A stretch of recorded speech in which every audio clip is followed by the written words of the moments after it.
Okay, buckle up because this is probably going to be one of my longest review videos ever. The Mavic 4 Pro is the successor to DJI's Mavic 3 Pro, making this their newest flagship drone. This means that it has the best specs, the best camera, the best airframe, the best flight software, the best everything. Now, it's important to note that the Mavic 4 Pro doesn't fundamentally change the game. It isn't an aircraft that rewrites what a drone is or what it can do. Instead, I see it as a massive upgrade over the Mavic 3 Pro in every single way. The camera, drone itself, specs, charging, flight modes, literally everything across the board has been improved. Really, the only thing that has been massively overhauled making this drone different from others available is the new gimbal design that DJI is calling the Infinity Gimbal, which can spin around 360 degrees, allowing you to get these unique spinning Dutch angle shots and shoot true vertical video and portrait photos. This though is where most of my frustrations come with this drone, but we'll get to that shortly. Okay, so let's kick off this video with what I think most people will find most important about this drone, and that is the camera. Fundamentally, this is very similar to the Mavic 3 Pro with the triple camera setup that gives you a further zoom range optically, so you have 3 fixed focal lengths with a little digital zoom in between. The specs across the board have bumped up significantly, making the Mavic 4 a better photo and video shooter though. I have all the important information up here on the screen, but just to call out a few of the notable specs, we can now shoot photos at 25 megapixels or up to 100 megapixels thanks to the quad Bear sensor, videos in 6K at 60 frames per second. There's an adjustable aperture from f2.0 to f11. The focal length of the main camera is 28 millimeters, and the 2 tele lenses are now quad Bear, so both of them can capture higher resolution photos. Overall, those 2 secondary cameras are just generally more capable now. There will also be 2 different internal flash storage options, a 64 gigabyte and a 512 gigabyte option, which I am absolutely loving. I have the 512 gigabyte version, and I haven't had to use a micro SD card once in this drone, and I don't think that I ever will unless I have to shoot some video and then immediately hand the footage over to someone for distribution and editing. That flash storage in the Mavic 4 Pro is also insanely fast. We first saw this with the Air 3S and the 42 gigabytes of usable internal storage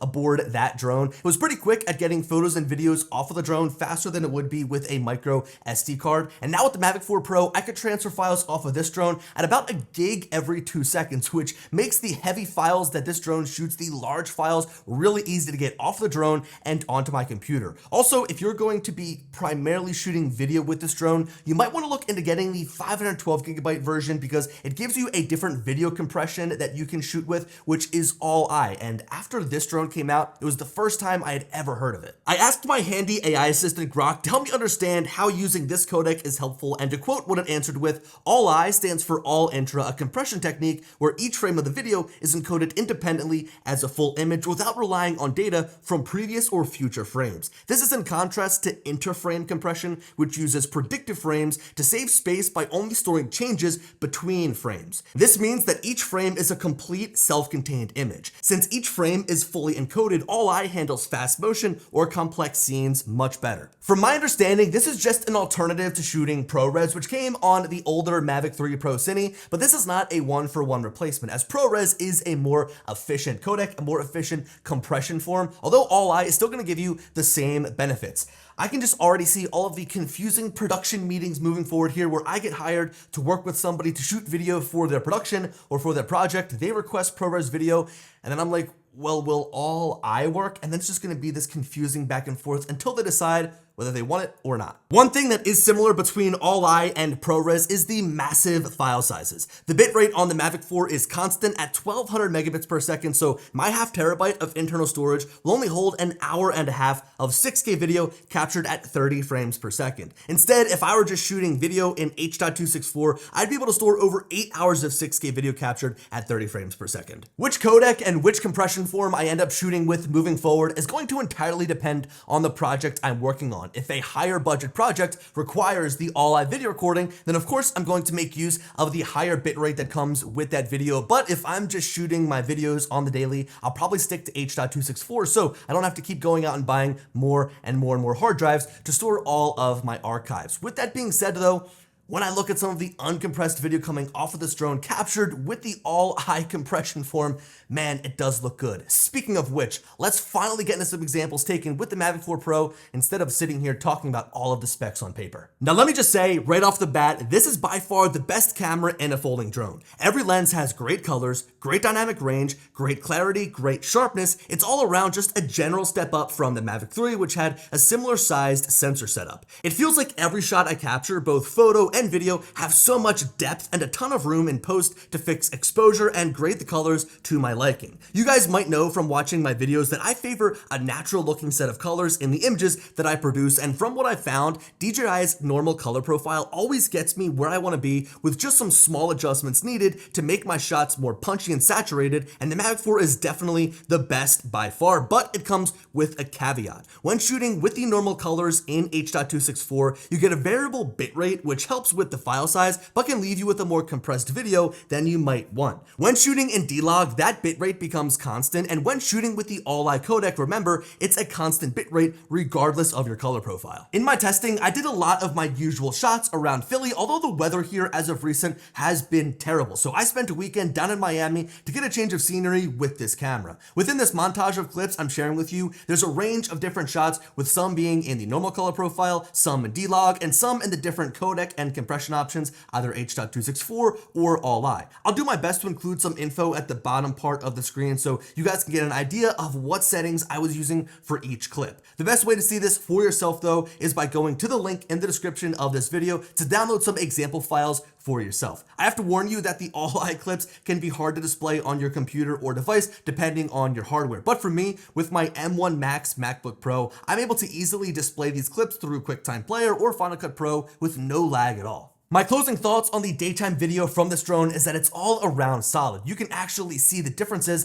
that this camera makes when just shooting with and looking at the video produces. It uses a built-in HDR software when shooting with the normal color profile that leaves you with a great exposure. The dynamic range is top tier. The colors are nice and accurate, making the video easy to grade, and the clarity of the 6K is just nuts. This is the best video that you can shoot in a drone of this size, hands down. Now let's pivot to nighttime low light video, which I think is going to blow your mind. So DJI's drones used to have a dedicated night mode that would use a noise reduction software to give you a clean looking image right out of the camera, regardless of the ISO you were using. They left this separate so that you could also use the regular video shooting mode to clean up the noise with your own methods after you shoot. The Mavic 4, however, is just like the Air 3S, as now it's built into the HDR software that is used in the regular video shooting mode when shooting in the normal color profile. This means that you now get an ISO range of 100 up to 12,800, and the built-in noise reduction will give you a clean looking image right out of the camera regardless of the value that you use. If you want to take more control and get around DJI's built-in algorithm for noise reduction, you can shoot in D-Log, which, as you might be able to see from some of these clips,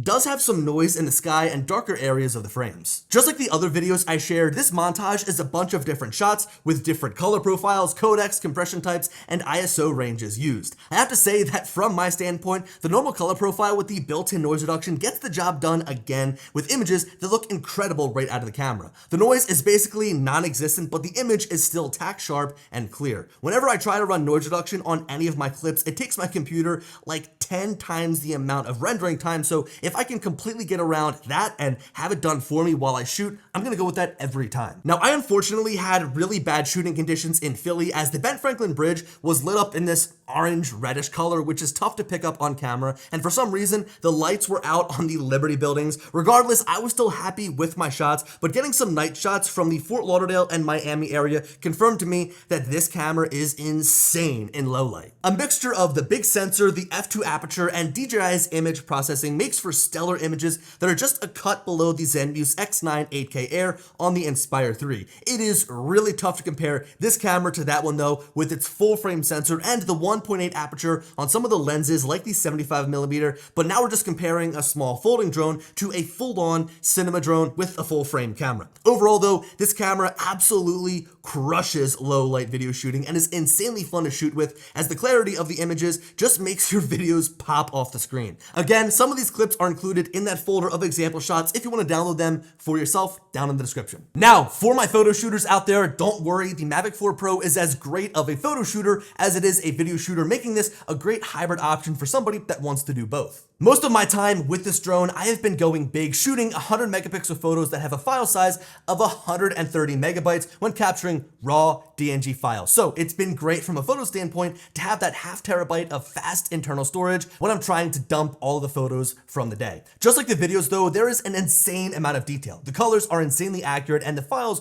are a joy to edit as there is so much information saved in them. Everything that I'm sharing has been edited, so I've brought down the highlights, added some contrast, pumped up the colors a bit, and I've generally edited them to a point where I would want to deliver them to a client or share them on social media, on my Instagram, or in a video like this. DJI has a secret sauce that makes their photos really great across all of their cameras in all of their drones. So my opinion really doesn't change from drone release to drone release, but this is the highest resolution camera they have released from a photography standpoint. The 100 megapixel photos are 12,288 by 8,192, but remember, this is a quad Bayer sensor, so it's not like these images are meant to blow out the 50 megapixel images from the Zenmuse X9 8K Air from the Inspire 3. Even though the resolution is technically double, 50 megapixels to 100 megapixels, I would say there's more true clarity from the true 50 megapixel full frame sensor on the Inspire 3, but having that extra resolution from the quad Bayer sensor on the Mavic 4 is nice to have. The photos that I've taken at nighttime are as equally impressive as the nighttime video is because of the f2.0 aperture and the stability of the drone. Even with some higher winds in the area, the images are tack sharp, and I keep saying it, but I think it's shown off the most through the nighttime photos. There's just so much depth and character that makes the camera a lot of fun to shoot with. If you want to check out some of the raw files, you can download them as well from the link that I've provided to some example files in the description. So overall, this camera is insane. It is a great improvement from what this drone is replacing in the Mavic 3 Pro, from the main shooter to the telephoto cameras when we're capturing photos and videos during the day, or if we're doing some low light shooting. This camera across the board is solid, but now we have to talk about the thing holding it. The infinity gimbal, which yes, is kind of a cool new feature, shakes up the entire design of the gimbal. And even though it gives us this one cool feature that I'll probably not use all that much, it kind of makes my daily photo and video shooting when taking normal photos and videos a little bit of a frustration. So the main purpose for the infinity gimbal is to get these Dutch angle shots where the entire gimbal spins and really warps your mind. You have the ability to spin from straight on at 0 degrees to the left -40 degrees and then around to the right at 400 degrees. So you can start a little to the left and then slowly spin to the right, or you can go all the way around for a really trippy experience. There's a pretty strict limit as to how far you can have your gimbal pitched up and down when doing this Dutch angle though, so you have to be looking straight forwards for it to work, which I think actually makes sense. You don't want to be pitched too far up or down because the effect will be really thrown off. This clip here though that you're watching of the high rises on Sunny Isles Beach is the only clip that I have where I used the Dutch angle, where I used the spinning infinity gimbal, because I really don't have a need for it in my everyday photo and video shooting. I think it's a little bit gimmicky. Where the limitation of the design of this gimbal really comes into play though is when trying to capture portrait photos or true vertical video by spinning the entire camera just like you would with the Mini 4 Pro. With the RC Pro 2, there's this really cool function where when you spin the screen, it spins the camera, so your vertical frame from the camera is now displayed properly, filling up the entire screen on the remote. When you want to go back to shooting horizontal, you spin the screen back and the camera rotates. Here's the issue though, because of the hardware design of the gimbal, you are insanely limited to how much you can pitch the camera up and down when you're shooting in this true vertical format. If you look at how the gimbal is designed, when you flip the camera to shoot vertical video or portrait photos, it pitches up and down using these little arms, and they hit the end of their motion almost immediately with very little room to move. This means that when you're flying, you can only look up or down negative or positive 8 degrees. You basically have no room to point the camera down, which is how I often take a lot of my videos. Without the ability to look up and down, you really only have the option to shoot straight on photos or videos of whatever you might be capturing. Not to mention, because of the limited gimbal pitch range, your speed of the drone is severely limited when flying in any direction, as to not take away even more range of motion on the gimbal. There's no official documented top speed, but I don't think I've ever seen this drone get over 21 or 25 miles an hour when shooting vertical photos and vertical video, so you really can't fly that fast at all. Finding this out really bummed me out because I was looking forward to taking 6K 60 vertical vertical video and 100 megapixel portrait photos, but with the limited range of motion, it makes it really difficult to use. And I know that there's going to be a lot of people out there that give me crap for wanting to shoot vertical video and vertical photos, but the truth of the matter is with the growth of popularity of TikTok and Instagram and vertical video, having that option is very important, especially on a drone that I use for my daily content creation for myself and for the clients that I work with. And if I can't have the full range of motion shooting vertical video, I'm gonna have to resort to something else. And I can't make use of the Mavic 4 Pro as my daily flyer as the only thing that I use. Because of this, I'd actually rather have the same gimbal design as the Mini 4 Pro. Ditch the Dutch angle, which I probably will never use, and give me the full range of motion whether I want to shoot horizontally or vertically. Now look, this isn't totally unusable. I've gotten some great vertical video clips of skylines, beaches, homes I'm capturing for my real estate clients. Really, any scenario I'm in, I could make it work. The 6K video looks awesome just as it does when shooting in a traditional horizontal frame, and I've even gotten some really cool portrait photos that look unique of the skyline here in Philly because of this feature. If I need to pitch my camera down when I'm shooting video, I then switch to the 4K 9:16 resolution where it uses the 3:2 aspect ratio of the sensor to give me more room on the top and bottom of my frame. While this does get the job done, I find the field of view or focal length to be really tight, so I have to be way further away from my subject than if I was able to just rotate the screen and pitch my camera up and down freely. Speaking of focal length, that's another small annoyance I have about the camera on this drone. Usually the focal length of any drone out there with a fixed camera is 24 millimeters. The only one that I can think of that deviated away from that is the Air 2S, which had a wider 20 millimeter focal length. But this drone, the Mavic 4 Pro, has a 28 millimeter focal length on its main shooter on the wide camera that I find to be just a little bit too tight. To give you a quick comparison, example, and understanding of why I think 20 millimeters is a little bit too tight sometimes, this is a screen recording from my Air 3S of a home I was photographing just outside of Philly. As you can see, it sits up on a hill, so a drone was a must to get a good shot of the front here. In order to pull this off, I had to park my drone right in the middle of a bunch of tree branches and pretty much had no room to move any further back. If I was using the Mavic 4 Pro in this situation, I don't think that I would have been able to make this work, as the 28 millimeter focal length would have just been too tight. There's a lot of scenarios where I put my drone into a super tight spot to get a low level photograph of a home, and the tighter lens is going to make this a little bit more difficult. Now, it's not all doom and gloom, because outside of this specific time when using this camera, I don't notice the tighter focal length. In fact, when I have unlimited room to shoot, like when I'm capturing a landscape or some sweeping shots of a cityscape, I actually kind of like the slightly tighter focal length. I think it makes things look a bit more compressed and not as stretched out. To quickly jump back to the gimbal design, I've also noticed more crooked horizons in my time shooting with this drone than usual. It seems to drift when I move, and I have to sit there and sometimes wait for it to correct itself, especially when the wind is really kicking like crazy. I will give the gimbal credit though. The upwards pitch limit of 70 degrees opens the door for some really cool shots of buildings and skyscrapers, so it's not all bad. So my final thoughts on the camera is that the image quality through and through is superb. It doesn't matter when you shoot, it doesn't matter if you take photos or videos. This is the best camera in a folding drone right now. It's a great improvement over the Mavic 3 and Mavic 3 Pro, as well as the Air 3S, which, yes, I know did come out not too long ago, but this is the best camera in a folding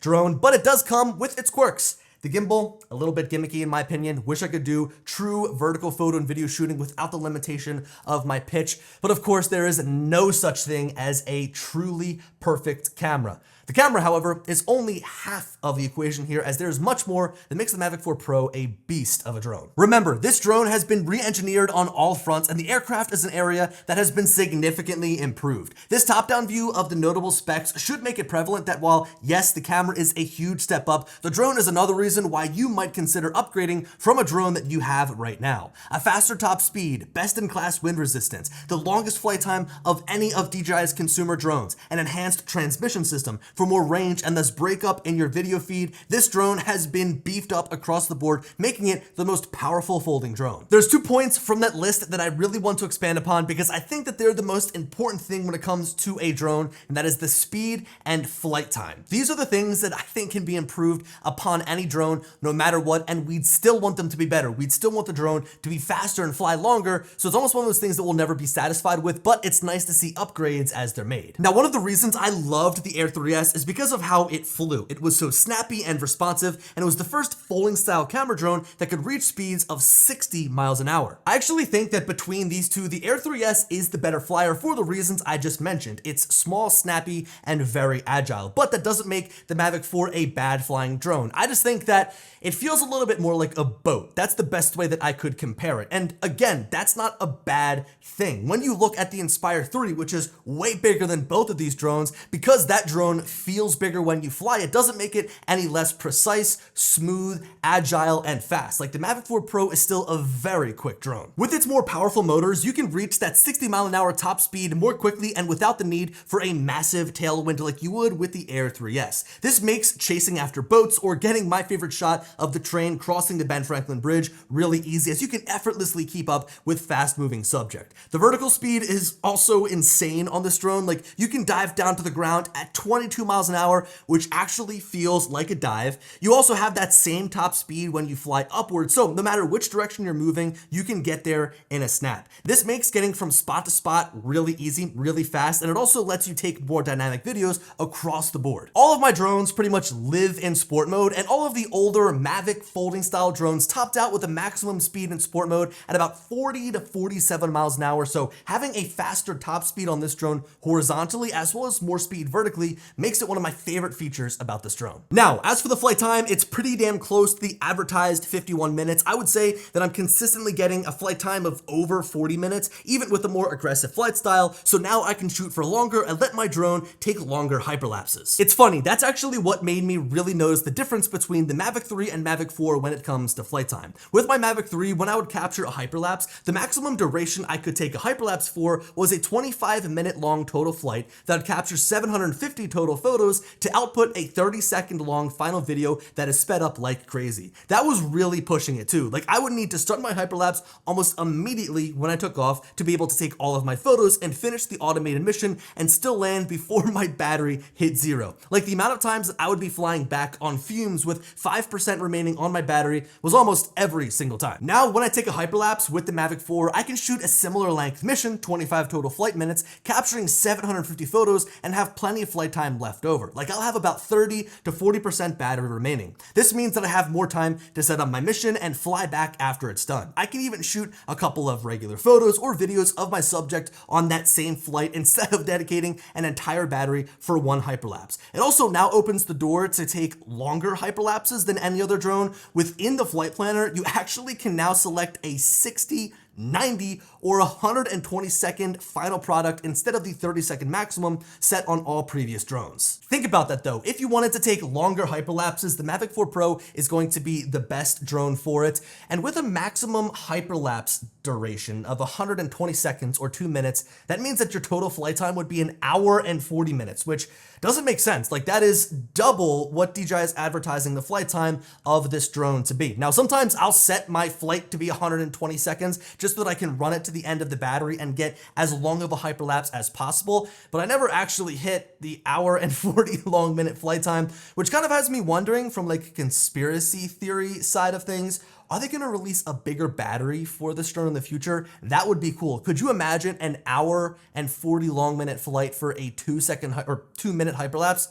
That'd be pretty crazy. Okay, moving on. If you compare the obstacle avoidance on the Mavic 4 to recent DJI drones, you won't see much of a difference on the surface level, but under the hood, there have been some massive improvements, primarily to how the drone sees in low light. These obstacle avoidance sensors on the Mavic 4 Pro can see the world around it with just 0.1 lux of available light. Compare that to the Air 3S, which was able to see the world around it through its obstacle avoidance sensors with just 1 lux of available light, and compare that to the Mavic 3 Pro, it needed 15 lux. So the rate of improvement between Mavic 3 Pro and Mavic 4 Pro is off the charts. The result of these upgraded sensors is evident when flying, as you can pay attention to the obstacle avoidance indicator in the top right corner of the screen and see the sensors are still active even when flying at nighttime. Now, as the drone faces the direction of areas without any available light, they'll become unavailable and light up in red, but even with light from street lamps or buildings, that'll be enough for the drone to see. These new sensors are also a tremendous help when it comes to the vision assist feature, where you can can actually see through those cameras when flying.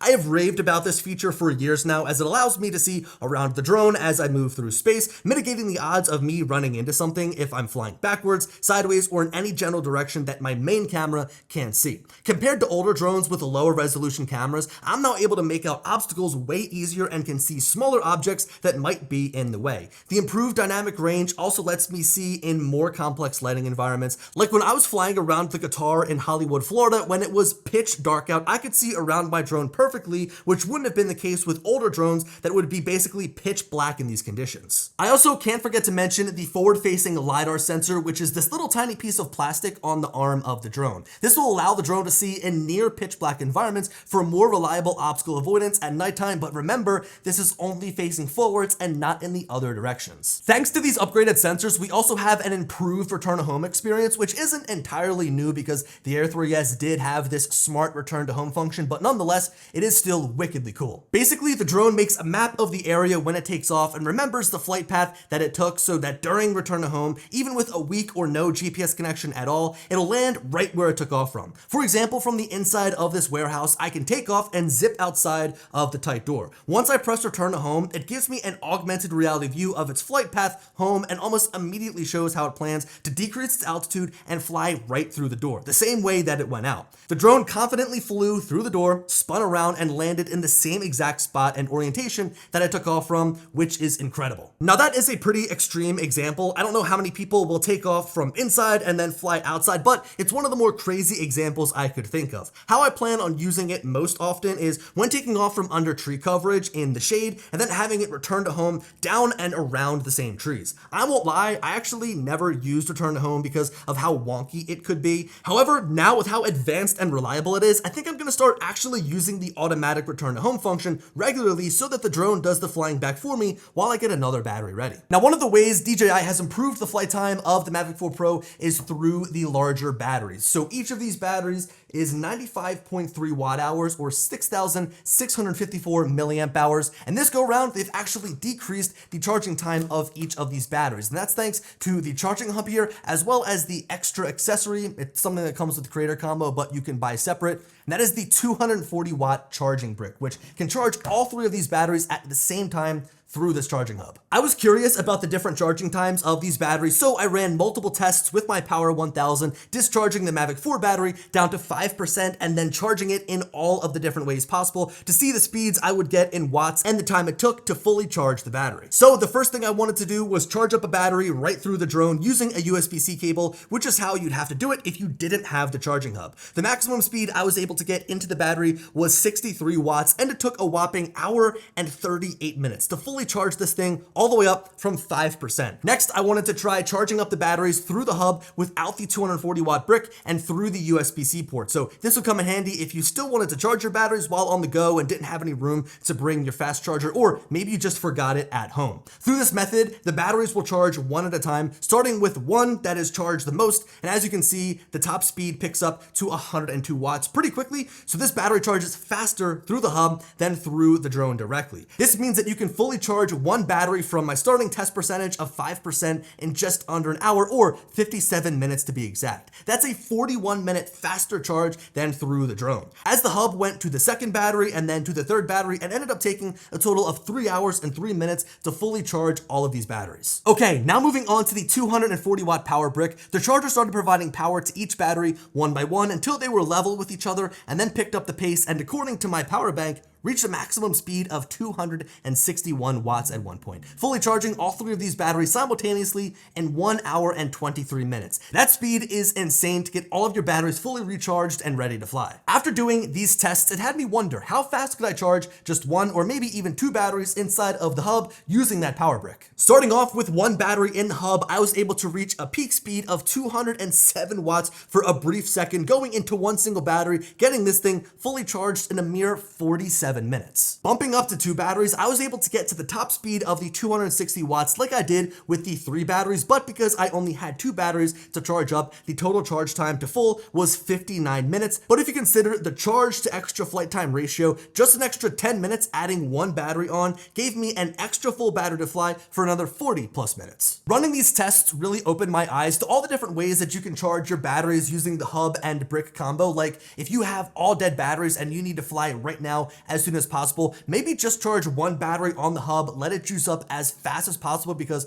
charging 1 battery on the hub with the brick is the fastest way to get a battery from dead to 100. You can use that battery to fly and then drop the other 2 on the hub to charge while you're flying. Here's an overview of everything we tested. So all of the different ways that you can charge these batteries, their speeds, and their charge times. That new charging brick really makes the difference no matter how many batteries you plan on charging. And if you don't get the hub, then you're going to be subjected to much longer charge times. Also, these are pretty extreme tests with the battery drained down more than you might be charging them. Like typically I land with about 15 to 20% left in my batteries, but remember, for these tests, I took the batteries all the way down to 5%, so nearly dead. Also, for those wondering, heat isn't a problem when charging at these crazy speeds. If you just flew your drone and tried plugging in, the battery might need to cool down before it charges, but the hub and batteries dissipate heat nicely thanks to those open areas on the side. Okay, it makes me sick to my stomach having to leave this for the end of the video, but the RC Pro 2 is one of the best remotes DJI has ever made. They just continue to improve these RC designs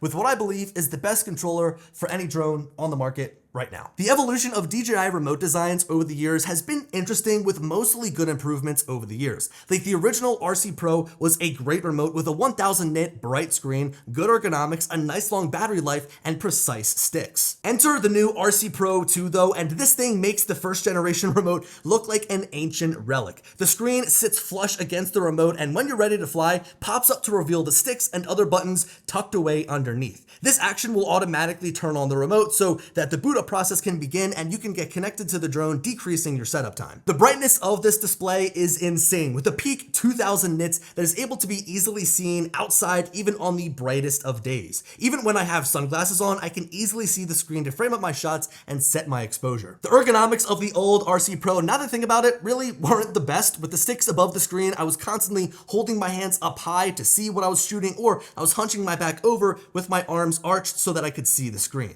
Now the screen is up above my hands, which lets me be more comfortable while flying. It kind of reminds me of the Phantom 4, Phantom 4 Pro, and Inspire 2 remote that was a little chunky, while this one is sleek with a bigger and brighter screen. This remote is such a huge game changer. It's such a great upgrade. It's going to be awesome for my everyday flying and my workflow. And I'm actually going to make its own review video for just the controller because it's that much of a game changer. So definitely stay tuned here on the channel for that coming in the next days. But I don't think that I can say anything more about the Mavic 4 Pro as of right now.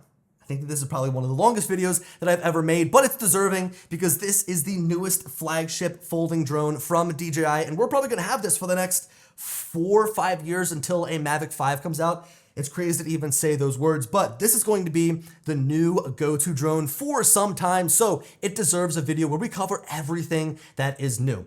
What is your guys' favorite feature about the Mavic 4 Pro? Let me know down below. I love the charging, I love the obstacle avoidance, and of course, I love the camera and the remote. Anyway, thank you for watching, and as always, I'll talk to you in the next one. Peace.